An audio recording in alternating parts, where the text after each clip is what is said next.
Guys, nandito ako sa Block 33 Lot 10, Awit Street ng Pagsinag West Subdivision. So yan, nakita nyo naman, bagyong bagyo. Ayan, nagdi-deliver tayo ng piso Wi-Fi. Yan, shoutout kay Ma'am Cheryl Mapiesa, no, ng Ciudad Nueva Phase 1. So, to make it happen. So yan, so ito po yung piso Wi-Fi natin. So bagyong bagyo po sa labas, napakalakas. So ito po is soon to be tindahan. Dati na tindahan, nababalik sa pagiging tindahan ulit. So ito yung piso Wi-Fi natin. So yung antenna dito na lang din nilagay ni client sa loob kasi nga yung elevation mababa.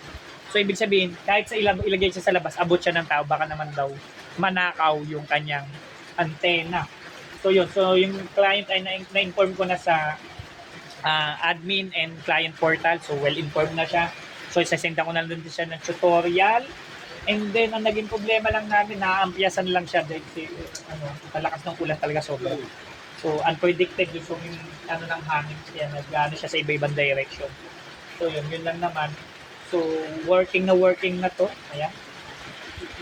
So, inano din namin yung tubig kasi minsan natulay doon sa so yung wires nakapababa para at least hindi pumasok sa loob ng bendo.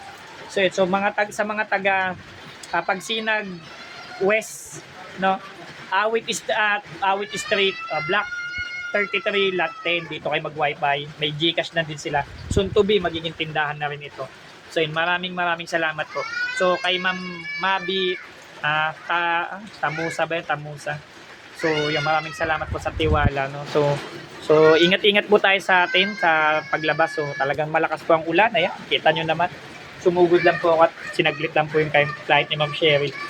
So maraming salamat po sa mga hindi ko pa nadadaanan na mga client dito sa Naik, sa Tansa, sa GMA, sa Bacoor. So pasensya na po. Malakas lang talaga yung ulan. So ang hirap din naman mag-travel, no. Baka mamaya tumirik yung motor, mabasa din yung gamit. So gustong-gusto kong gumawa. Sino bang pera na yan?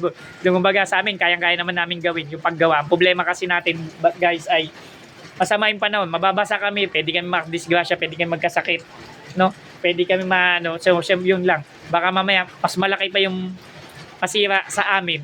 Siyempre ilulusong yung motor. Baka hindi rin kami makaabot, hindi rin kami makauwi. So yun yung mga inaalala namin, mga senaryo. So yun, so ang sa akin, pangunawa lang, sana pagka nag-okay yung panahon, simulan na natin tapusin lahat yan, no? Wala naman akong inuurungan. Pasensya na rin po. Alam ko marami po atraso, no? So maraming salamat po. PC mo, gawa mo. Don't forget to subscribe. Maraming salamat.